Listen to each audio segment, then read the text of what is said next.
Good morning বন্ধুরা, তোমরা সবাই কেমন আছো? আমি খুব ভালো আছি। আশা করি তোমরা সবাই যে যেখানে আছো ভালো আছো এবং সুস্থ আছো।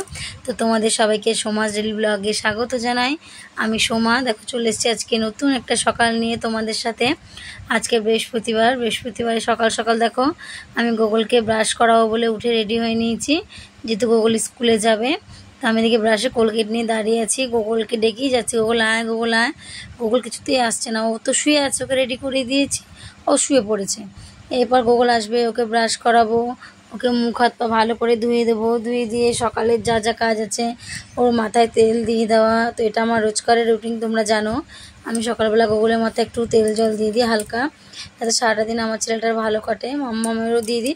তো মাম্মাম যেহেতু তখন বড় হয়ে গেছে, এখন তেল দিতে চায় না, তাও ধরে বেঁধে তেল দিয়ে দিই। আর এদিকে দেখো গোগলকে মুখ ধুয়ে আমি রেডি করে ঘরে পাঠিয়ে দেবো। আর বাবা তুমি গিয়ে বসো, আমি খাবার নিয়ে আসছি। তো ও ঘরে গিয়ে কম্বল গায়ে দিয়ে টান টান হয়ে শুয়ে পড়েছে। আমি গিয়ে দেখি কিরে, দেখি কি তো কম্বল গায়ে দিয়ে শুয়ে আছে। তো কম্বল গায়ে দিয়ে শুয়ে আছে, ওকে আবার তুললাম, তুলে খেতে দিলাম, খাইয়ে দিয়ে তারপর যা কাজ আছে টুকটাক A to Z সব কাজ সারলাম। তো আজকে আমি যাব চাকদা, একটু দেরি করে যাব, ম্যাডামের সাথে যাব। তার জন্য তো তোমরা আগে গিয়ে দেখতে পারবে আমি কোথায় যাচ্ছি কি করছি। আজকে সম্পূর্ণটাই আমার একার উপরে। এখানে দেখো আমার দুধ গরম হয়ে গেছে, অর্ধেকটা দুধ গোগলকে দিলাম, অর্ধেকটা দুধ মামামের জন্য রেখে দিয়েছি। আর এদিকে দুধটা ঠান্ডা করতে দিয়ে যে কাজ আছে, ধরো জলের জার বোতলগুলো তো ভরা হয়ে গেছে, এবার জারটাকেও ভরে রাখছি, কারণ দেখো জলের বোতল তো অল্প কাটা, ধরো শেষ হয়ে যাবে, তারপর জল পাওয়া যাবে না, হয়তো দেরি হয়ে গেলে কোনো সময়। ওর জন্য জারটা ভরে রাখি, যে ওখান থেকে নিয়ে খেতে পারবে। এদিকে তোমার দাদাভাই রেডি হয়ে বসে আছে, ও একটু ফোন ঘাটছে। এদিকে গোগলকে আমি খাইয়ে দিচ্ছি। আর মাম্মাম তো শুয়ে আছে, মাম্মামের টাইম হলে মাম্মাম উঠে যাবে। তো চলো এখান থেকে ব্লগটা স্টার্ট করি। আর এদিকে আগের দিনকার গোগলের স্কুলের হাতের কাজ লেখার সব সই করতে হবে, তো রাতে করতে পারিনি, জন্য সকালবেলা সব সইগুলো করে নিলাম। আর মাম্মাম যেহেতু কালকে স্কুল যায়নি, ওকে ডায়েরিতে লিখে দিতে হবে, তো সেটাও লিখে দিলাম। চলো এখান থেকে ভিডিওটা স্টার্ট করি, তোমরা দেখতে থাকো, আশা করি তোমাদের ভালো লাগবে।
দেখো রেডি হয়ে নিয়েছি, এখন বাজে হচ্ছে তোমার 8:10, ঘড়ি দেখাতে পারছি না, দেখাচ্ছি দাঁড়াবো। তো এখন বাজে 8:10, তোমাদের 15 দেখালাম কারণ 5 মিনিট ফার্স্ট আছে। আর আমি পুরো রেডি হয়ে নিয়েছি, সব কাজ হয়ে গেছে, খালি ডিমের ঝোলটা বাকি, ওটা নামাবো, তার জন্য দাঁড়িয়ে আছি। আর আজকে যাবো চাকদা, 9:12 ট্রেন ধরবো। আর আজকে আমি একা যাব, আজকে আমার সাথে কেউ যাবে না, আমি ম্যাডামের সাথে যাব। আজকে যেহেতু টার্গেট কমে এসছে, একটা করে স্কুল শেষ হয়, তো আমি যাবো, যার জন্য এখন একা মানে দুজনের কাজটা একা করতে হবে। তো দেখো ব্যাগ হয়েছে, পিঠে নিতে হয়, এই ব্যাগটা যা ভারী মানে ধারণা করতে পারবে না। আর এই দেখো এদিকে একটা ব্যাগ।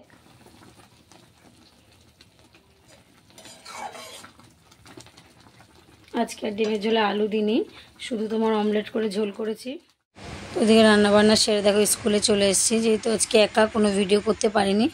তো স্কুলে আসার সময় দেখলে তোমরা আমি টিফিন গাড়িতে একটু মুড়ি আর আলু ভাজা নিয়ে নিয়েছিলাম, তো সেটাই স্কুল নিয়ে আসার সময় ট্রেনে বসে খেয়ে নিয়েছি, যেহেতু খিদে পেয়ে যায়, অনেকটা বেলা হয়ে যাবে তাই না, আর একার উপর তো প্রেশার।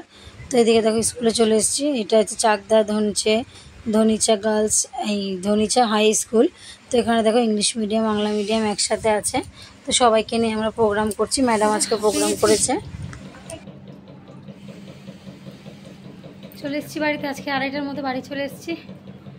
আর আজকে কোনো ভিডিও স্কুলে সেরকম তোলা হয়নি, কারণ আমি একা আজকে এই পিঠের ব্যাগ আর সাইড ব্যাগ নিয়ে মানে নাজেহাল অবস্থা হয়ে গেছে। তো নৈহাটিতে 3-এ কৃষ্ণনগর দেবে, 3-এ কৃষ্ণনগর না দিয়ে 6-এ দিয়েছে জানো। এই দুটো ব্যাগ নিয়ে ওভারব্রিজ দিয়ে 6 নম্বরে গেছি, 6 নম্বরে নামার কোনো সিঁড়ি নেই, লাইন টপকে উঠতে হবে, উঠতে পারছি না কিছুতে, ছেড়ে দিলাম, দিয়ে আবার 3-এ আসলাম, শান্তিপুর লোকাল ধরলাম, স্কুল গেলাম। স্কুলেও সেই 3 তলার উপর প্রোগ্রাম করতে দিয়েছে, ওঠা নামা ব্যাগ নিয়ে মানে জীবনটা একবারে শেষ হয়ে গেল। তো সব বাবা হাঁপিয়ে গেছি। তো এসছি, এবার একটুখানি হালকা বসবো, বসে নিয়ে তারপর কাজ আছে, জামা প্যান্ট কাচা আছে, গুগলের স্কুলে জামা প্যান্ট, তো সকালে জামা প্যান্ট কাচতে পারিনি, সেগুলো রয়ে গেছে, ওগুলো কাচবো। বাসন তোমার দাদাভাই সব ধুয়ে রেখেছে, খালি একটা হাড়িয়া থালা আছে, আর আমার টিফিনটি নিয়ে গেছিলাম ওটা। এবার সব টুকটুক করে এবার কাজগুলো সারবো। চলো সব কাজ সারতে থাকি, সেগুলো তোমরা আবার দেখতে থাকো। তো দেখো আমি জামা প্যান্ট পরেই সব কাজ করতে শুরু করে দিলাম, কারণ আমি এটা পরে একবারে গা ধুয়ে নেবো, জামা প্যান্টটাও ধুয়ে দেবো, কারণ যেহেতু ঘামের গন্ধ, আজকে ভালোই রোদ উঠেছে, ঘাম তো হবে তাই না। এদিকে দেখো জামা প্যান্টগুলো আমি ভিজিয়ে নেবো। তো রোদের জামা প্যান্ট রোজ আমি একটু হালকা নির্মায় দিয়ে ডোলে ধুয়ে দিই, কারণ যেহেতু আমার তো 1 দিন 3 দিন 4 দিন জমে থাকে না, রোজই আমি ধুয়ে দিই। তো জামা প্যান্টগুলো ভিজিয়ে নিয়ে আগে বাসনটা মেজে নেবো, বাসনটা মেজে নিয়ে তারপরে জামা প্যান্টগুলো কাচবো, কেচে উঠান ধোয়াবো, তারপর তোমার বাসনের ঝুড়িটা রান্নাঘরে রেখে দেবো, তারপর জামা প্যান্টগুলোকে মেলে দেবো, এইসব যা কাজ থাকে টুকটাক বাড়ি এসে সেগুলো করে নেবো। আর আজকে আমি যেহেতু ডিমের ঝোল আর আলু ভাজা করেছিলাম, তোমরা দেখেছিলে, কিন্তু আমরা ডিমের ঝোল আলু ভাজা দেখে ভাত খাইনি, তোমরা দেখতেই পেলে যে মাংস দিয়ে ভাত খাচ্ছি, তোমরা দেখবে। তো মাংসটা কোথা থেকে এসছে তোমাদের বলে দিই, কাকিমা মাংস রান্না করেছে, কাকা বাড়ি ছিল, তাই কাকিমা আমাদের সবাইকে মাংস দিয়েছে। তোমার দাদাভাই যেহেতু খেয়ে চলে গেছে, ও আর খেতে পারেনি, আমি আর গোগল একসাথে খেয়ে নিয়েছি, মাম্মা আমার জন্য রেখে দিয়েছি, আর তোমার দাদাভাইটা রেখে দিয়েছি, ও রাত্রেবেলা খাবে। তো যেহেতু আমাদের তোমার দাদাভাইয়ের হাই প্রেশার, আর আমাকেও ডাক্তার খাসির মাংস চর্বি জাতীয় জিনিস খেতে বারণ করেছে, তো আমরা সেরকম অতটা ভালো খাই না, একটু ঝোল আর আলু দিয়ে আমরা খেয়েছি, মাম্মা আমার গোগলকে দিয়েছি। আর তোমাদের হয়তো মনে হতে পারে যে আমাদের ধরো প্রায় দেখাই যে কাকিমা তরকারি দিয়েছে, তোমাদের হয়তো মনে হতে পারে যে আমরা কেমন, যে আমরা সবসময় লোকের কাছে চেয়ে চিনতে মানে আমাদের খাবার জোটে না, এটা কেউ ভুল ভেবো না, কারণ কাকিমা আগাগোড়াই যবে থেকে আমি এসেছি তবে থেকেই যাই রান্না করুক না কেন, ভালো মন্দ আমাকে, আমার গোগল মাম্মাকে সবাইকে দেয়। আর আমি একটু শাক পাতা খেতে ভালোবাসি, জন্য কাকিমা শাক পাতা করলে আমাদের জন্য একটু বেশি করেই দেয়। আর আমি সত্যি কথা বলতে আমি শাক পাতা খেতে খুব ভালোবাসি, আমার নিরামিষটা বেশি ভালো লাগে আমিষের থেকে।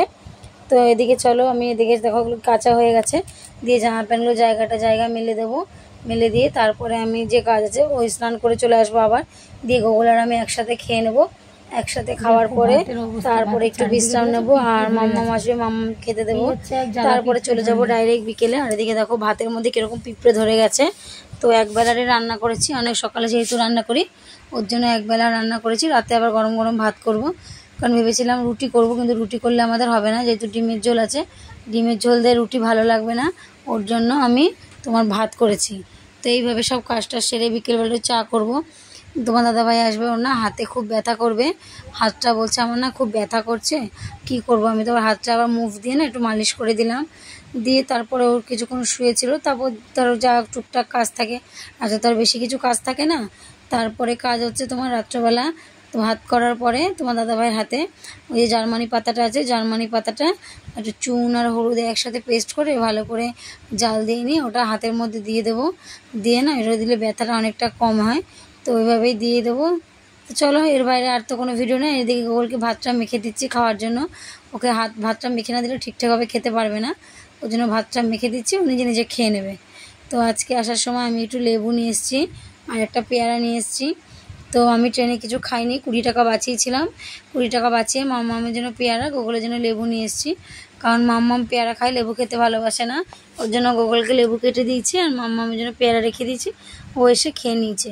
তো এরকমভাবেই আমি চলি। সত্যি কথা বলতে নিজে না খেয়েও গোগল টিয়ার জন্য আমি একটু হলেও ফল আনার চেষ্টা করি, কারণ ওরা হচ্ছে ছোটো বাচ্চা, তাই না? ওদেরকে যদি এখন থেকে একটু প্রোটিন ভিটামিন ঠিকঠাকভাবে না দিই তাহলে যখন বয়স হবে তখন, এখন তো মানুষ এমনি ছোটো থেকেই কত নানা রকম রোগের শিকার হচ্ছে, তাই না? তো বড়োবেলার কথা বাদই দাও, ওর জন্য চাই যে যেটুকুনি পারি, জানি সবটাই ভেজাল, কোনোটাই ভালো জিনিস দিতে পারছি না, তার মধ্যে যেটুকুনি যায় শরীরের মধ্যে। তো চলো, অনেক কথা বলা হয়ে গেল। তো আবার কালকে নতুন একটা দিনে নতুন একটা ভিডিও নিয়ে চলে আসবো। আজকের মতো ভিডিওটা এখানে শেষ করছি। ততক্ষণের জন্য তোমরা সুস্থ থেকো, ভালো থেকো আর আমার পাশে থেকো, এইভাবেই আমাকে সাপোর্ট করো। তোমাদের সাপোর্ট আমার জন্য খুব দরকার, কারণ তোমরা যদি আমাকে সাপোর্ট করো না তাহলে আমি ঠিক একদিন এগিয়ে যাব। আর দেখো, এরকম সারাদিনের নামে বাইরে বেরোতে হয়, ছেলে মেয়েকে রেখে সংসার ফেলে কতটা কষ্ট হয়, তাই না? তো যাই হোক, তোমরা যদি আমাকে এভাবে সাপোর্ট করো, আমার পাশে থাকো, তাহলে ঠিক আমি আগিয়ে যাব। আগিয়ে গিয়ে আমিও অন্যান্যদের মতো একটু হলেও, দেখো যারা ইউটিউবে এসছে, যারা কাজ করছে ইউটিউবে, নিশ্চয়ই কেউ তার শখে আসেনি, সবাই চাইছে কেউ একটু যাতে এখান থেকে আর্নিং হয়, তার জন্যই সবাই ইউটিউবে আসা। তো আমারও সেই একটাই লক্ষ্য যে আমি তোমাদের জন্য ভালো ভালো আমার যে রেগুলার যে লাইফস্টাইল আমি যেটা করি সেটাই তোমাদের সাথে শেয়ার করি। তার দ্বারা যদি আমার কিছু একটু উপার্জন হয়ে থাকে তাহলে আমার হাজব্যান্ডের অনেক উপকারে আসে, তার অনেক কাজে লাগে। তো আমাদের একটাই টেন্ডেন্সি যে আমরা আমাদের সন্তানকে ঠিকভাবে মানুষ করব, তো সেটা করার চেষ্টা করছি। আর কিছু না, যাতে ওরা ভালো থাকে, ওরা সুখে থাকে, ওদের যত যা আবদার আছে সব কিছু যেন আমরা অল্প হলেও মেটাতে পারি, এটাই তোমরা আশীর্বাদ করো। আর আমি যেন খুব ভালোভাবে ছেলে মেয়েকে মানুষ করতে পারি। আর আমার মাম্মা আমার গোগল দুজনে পড়াশোনায় সত্যি বলছি খুব ভালো, তার জন্য আমি চাইছি ওদের পড়াশোনা যেন কোনো গাফিলতি না হয় আমাদের জন্য। কারণ দেখো, মানুষের অভাব কিন্তু সারা জীবন থাকে না, এই অভাবের সময় যে দিনগুলো আমরা কাটাবো সেই দিনগুলো কিন্তু বাচ্চাদের মনে থেকে যাবে। তারা যখন বড় হবে হয়তো তাদের মনে একটা ক্ষোভ থেকে যাবে যে আমরা এই জিনিসটা পাইনি বা কেন, কিসের জন্য। তার জন্য হ্যাঁ, যথাসাধ্য চেষ্টা করি, সঙ্গে সঙ্গে না পারলেও পরে দেওয়ার চেষ্টা করি, কারণ তাদেরকেও তো বুঝতে হয় যে সব কিছু চাইলে পাওয়া যায় না, অনেক কষ্ট করে জিনিস পেতে হয়। তো সব কিছুর অভ্যাস ছেলে মেয়েকে করিয়েছি। আমি আমার ছেলে মেয়েকে পান্তা ভাত খেতেও শিখিয়েছি, গরম ভাত খেতেও শিখিয়েছি, মাংস ভাত খেতেও শিখিয়েছি। তো আমরা যেমন অভ্যস্ত ছোটোবেলা থেকে যে হয়ে এসেছি, তেমন আমরা